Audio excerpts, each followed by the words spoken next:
estaba el cordero? El cordero estaba de pie. A pesar de haber sido sacrificado. ¿Cómo es la cosa? El cordero estaba de pie, a pesar de haber sido sacrificado.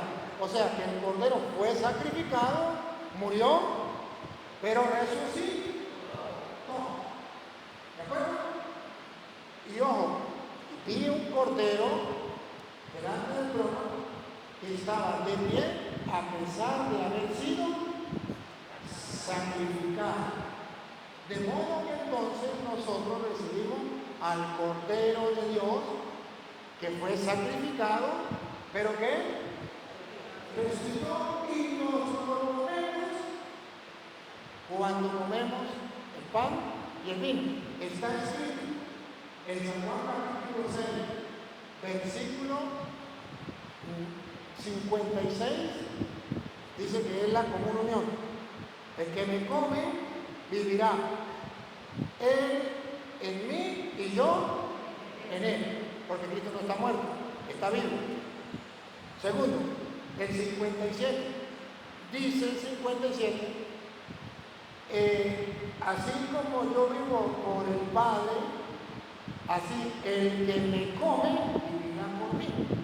Bueno, cuidado, le toca aquí. El 56. El que come mi carne y bebe mi sangre, en mí permanece y yo en él. Listo. Él no está muerto, está vivo. Versículo 57. Como me envió el Padre viviente y yo vivo por el Padre, asimismo el que me come, él también vivirá por mí. El que me come, él también vivirá por mí. ¿Por qué? Versículo 51. Yo soy el pan vivo. ¿El pan? Entonces no es un muerto. No es un muerto. Gracias. Es un vivo. Yo soy el pan vivo. Jesús está vivo en el pan.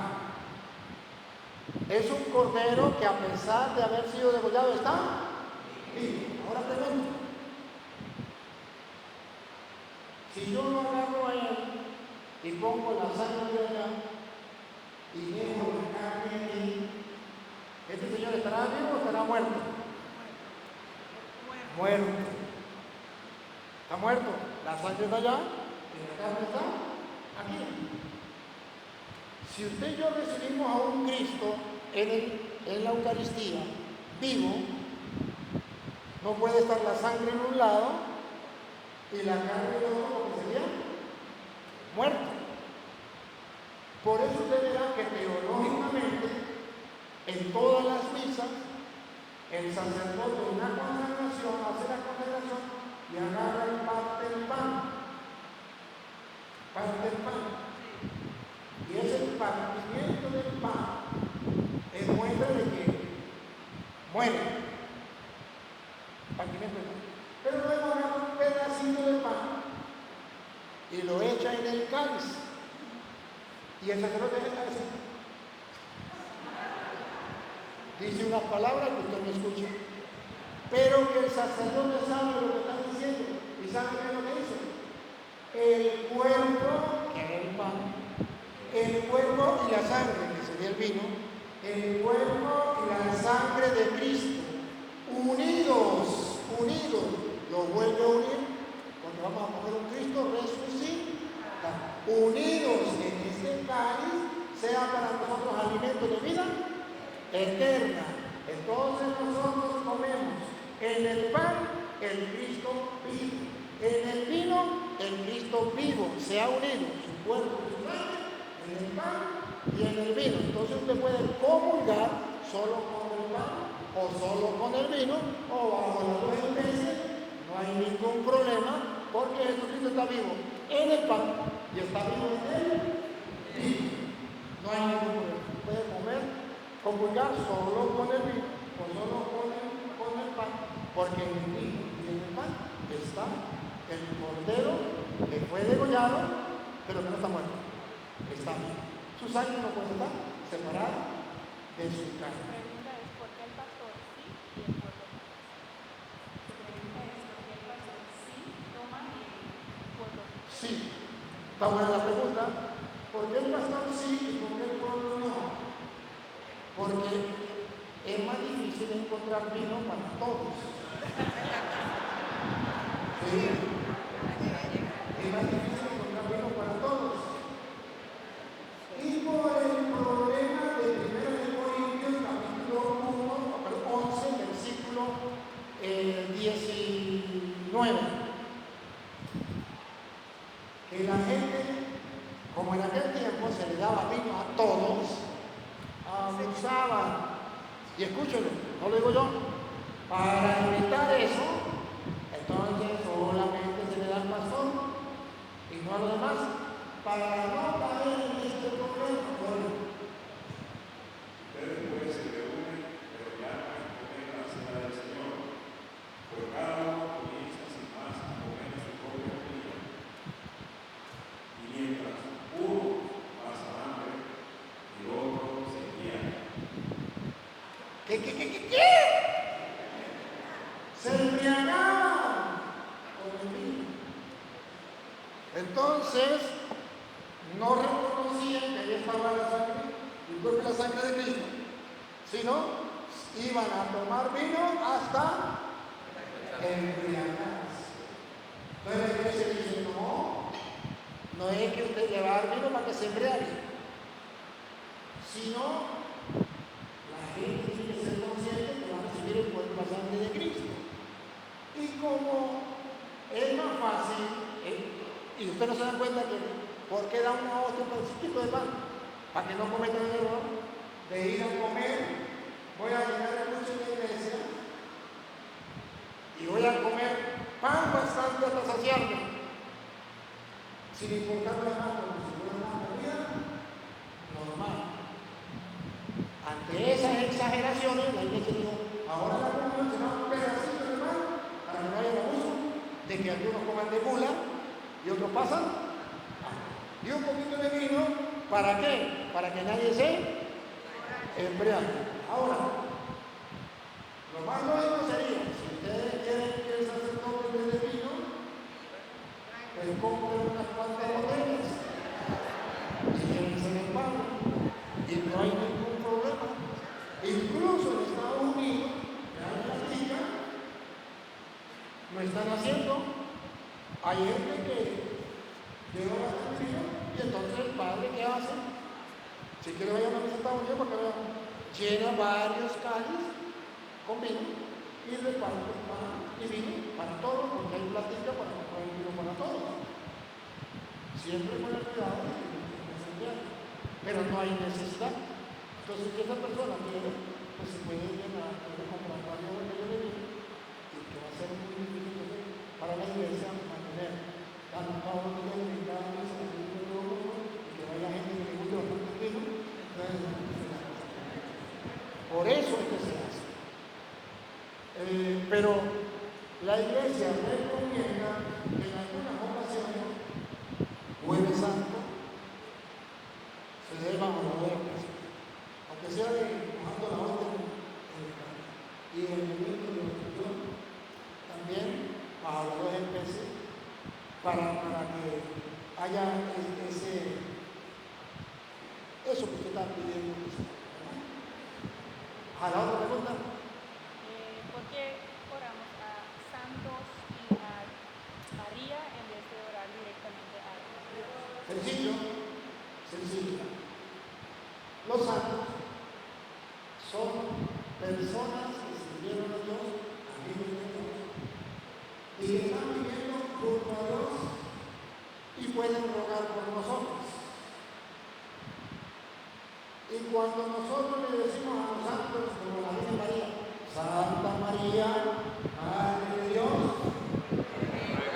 ruega por nosotros, significa que mi oración vale, sí, que yo le pedí a Dios, sí, pero que si hay otra persona que me ayude, mejor. Ahora, si usted dice, yo no quiero que nadie me ayude, pues es problema suyo.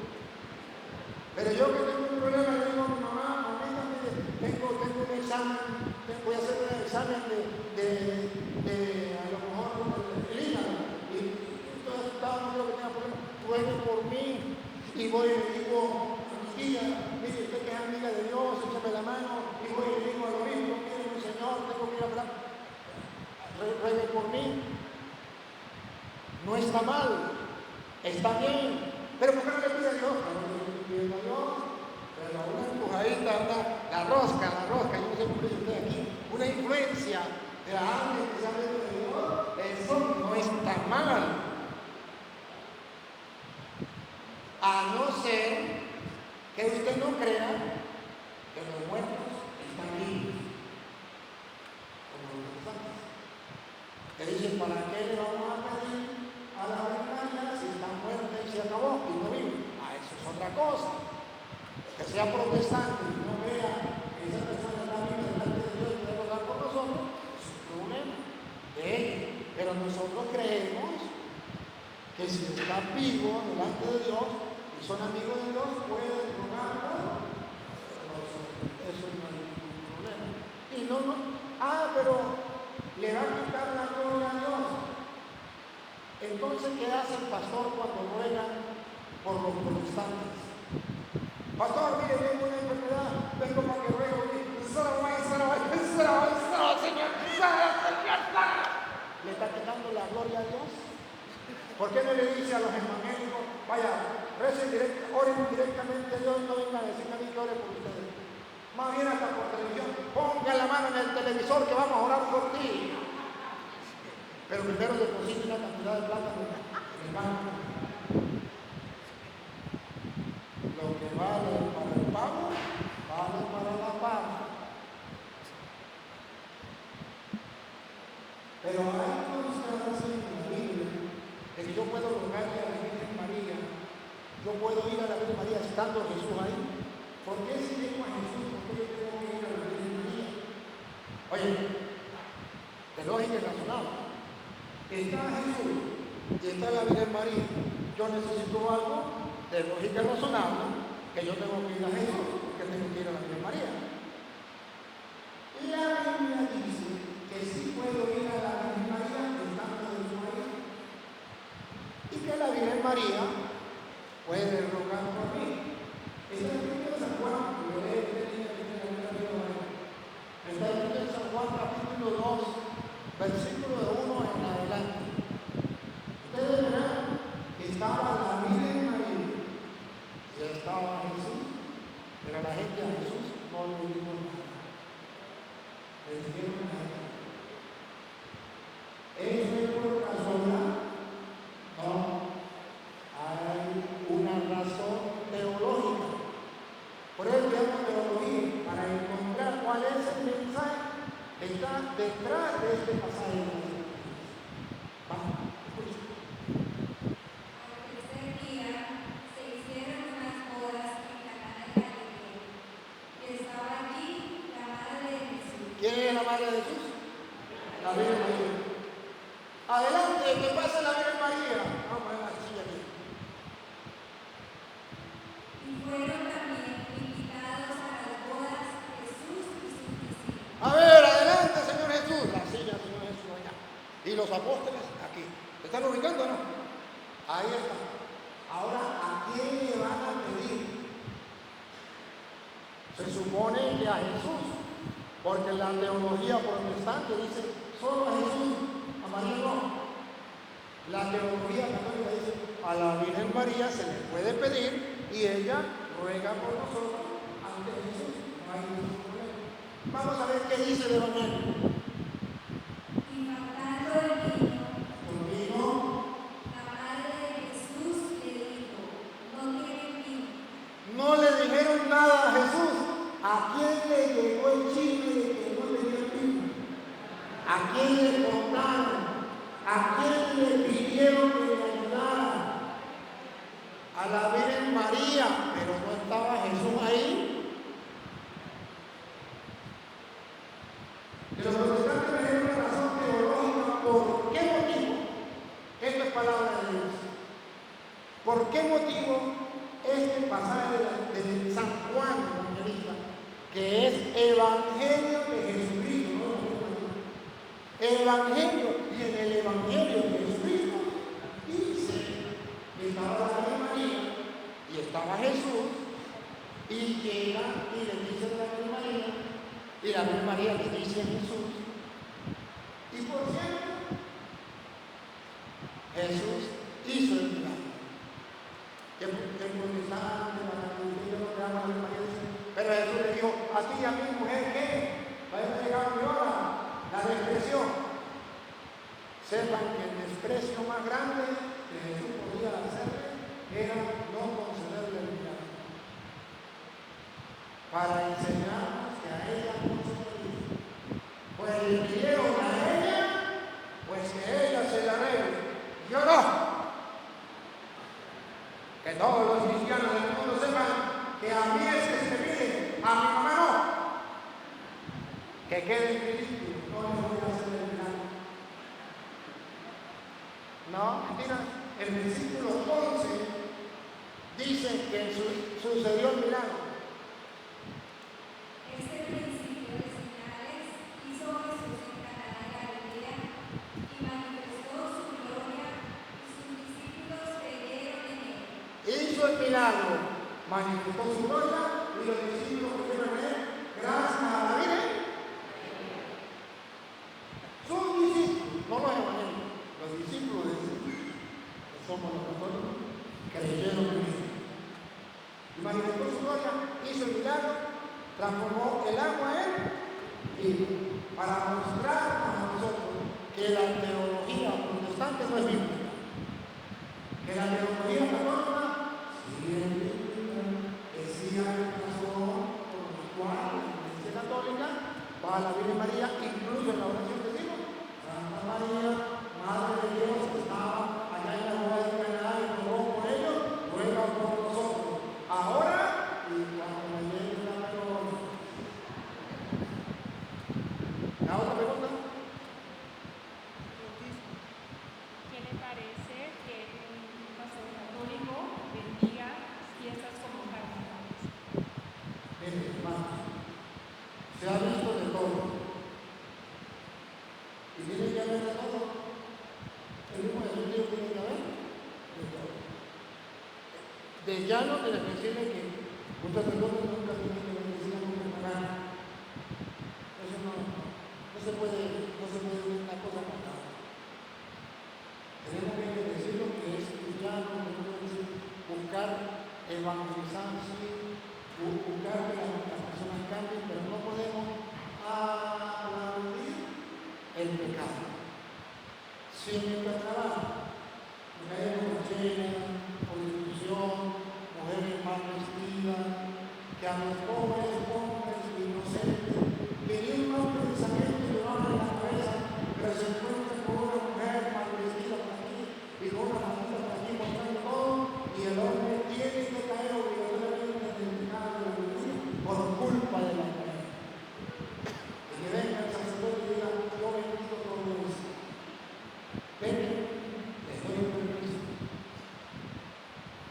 Esa es una locura que no la cura ni el cura. Y si el cura la cura, es una locura del cura. Eso no tiene ni pie ni cabeza. Pero eso puede existir. ¿Por qué puede existir? Porque ¿de dónde viene el sacerdote? Del pueblo. ¿Y qué aprendió en el pueblo? La cultura. ¿Cuál cultura? La cultura de la muerte, la cultura del pecado, la cultura del mundo. Y pasó por el seminario, pero el seminario no pasó por él. O pasó por el seminario y se formó en filosofía, en teología, pero la palabra de Dios no se encarnó en el corazón y no sabe distinguir entre lo bueno y lo malo. Salmo 119, 105 dice, lámpara es tu palabra para mi paso, luz en mi sendero. La palabra de Dios es solamente bueno y malo. Cualquier laico, aunque no haya estudiado filosofía y teología, sabe que si carnaval es embriagarse, sabe que si carnaval es prostituirse,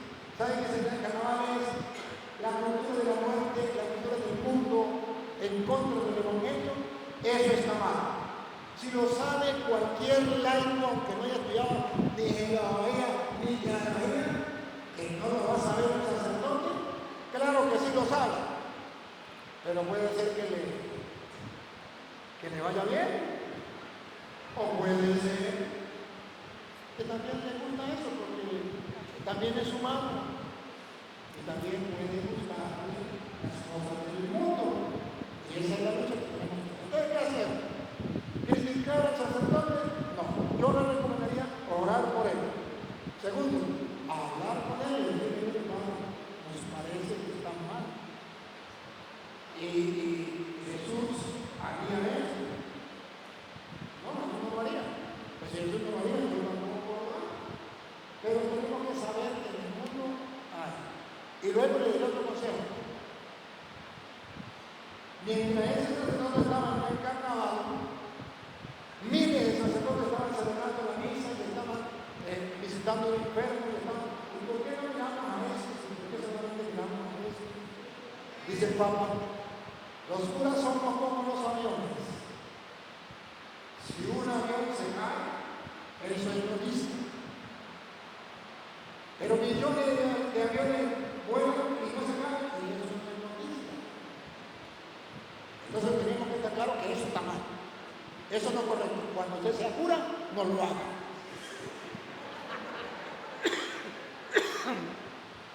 Y si el sacerdote, pues están ellos en ese pensar que está mal. Pero hay cultura. Sí, se llama la cultura de la muerte. Se llama la cultura de la oscuridad. La cultura del pecado, donde nada es pecado. Donde todo va a ejemplo del activismo moral. Eso es relativo, hay momentos para todo. Hay momentos para ir a misa, pero también hay momentos para pecar. Eso es normal, eso no es ningún problema. No la mentira, no puede llamar al bien mal y al mal bien. Tenemos que ser nosotros luz. Ustedes son la luz del mundo. Ustedes son la sal y dijo Jesús que la sal podía perder el sabor. Si la sal pierde el sabor, ¿para qué sirve? Más que para. Si fuera para nada, no habría problema. Cada que lo pisotee la gente. ¿Qué pasa con un cura que vaya allá a los carnavales de las cosas mundanas? Lo pisotea la gente porque perdió el sabor, dejó de ser sal. Y entonces, cualquier cosa que ustedes le digan le molesta. Se siente atacado, se siente ofendido, se siente pisoteado. Pero es que Jesús dice, el que pierde el sabor tiene que ser pisoteado por la gente. Obligatoriamente lo dice también. Entonces, porque se molesta. Pero no quiero decir que lo pisoteen. Estoy diciendo que Jesús dijo que si no son las almas van a pisotear. Y se tiene que cumplir. Pero sí, estamos en el mundo. Estamos en el problema más grave del mundo. ¿Y cuál es el problema más grave del mundo? Que en lo que nosotros deberíamos confiar.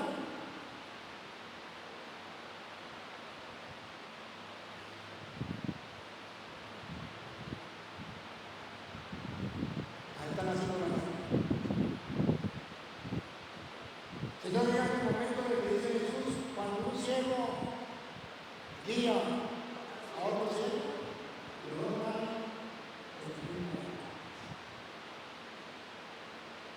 está positivista.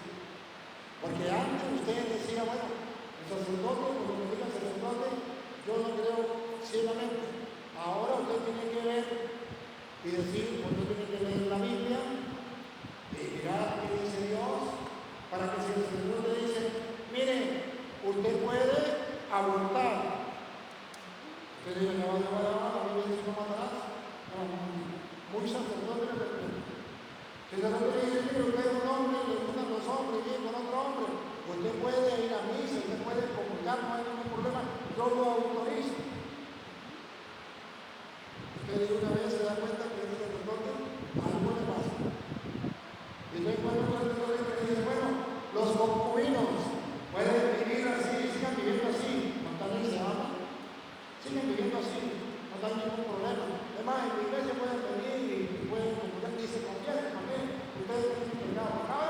andar rogando y pero que tiene su pareja ya también, no hay ningún problema, sigan así, yo les autorizo.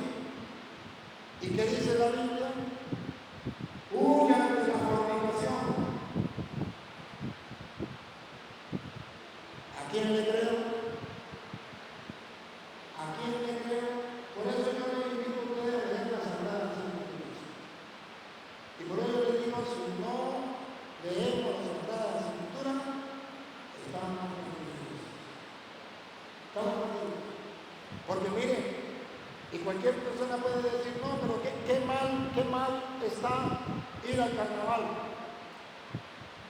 Uno lo que va a ver por ahí cositas y lo que va a pero si usted encuentra en el capítulo 3 del libro de Génesis, ¿cómo fue la tentación del diablo a Eva? Por el oído, por la vista y por el gusto. Escuchen.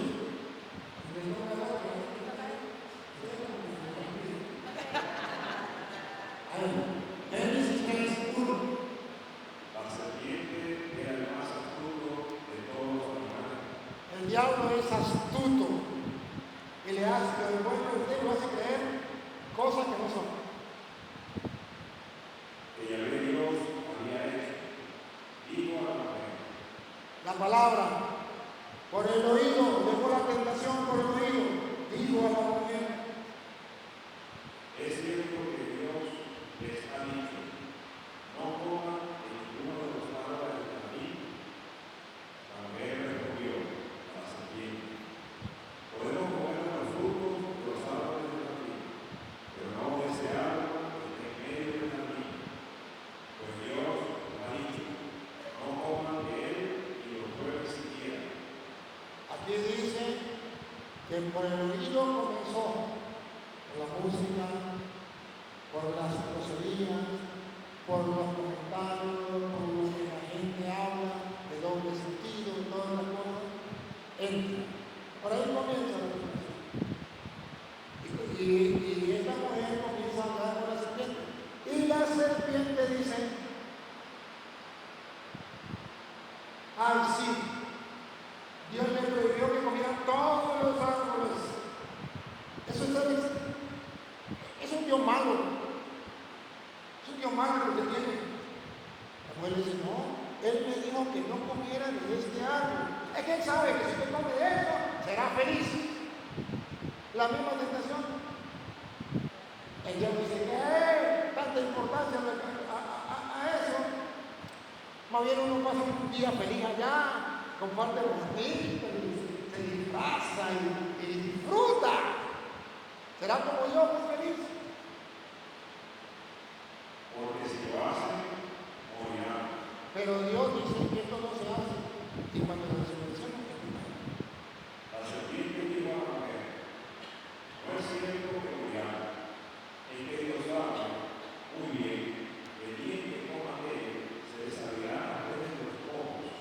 Entonces ustedes serán como dioses y conocerán lo que es bueno y lo que es malo. La tentación fue esa.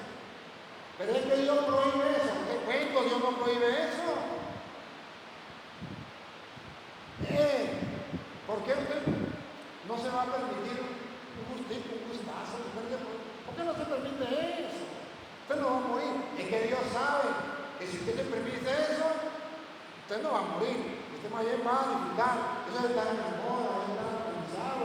Eso es usted vivir en el mundo.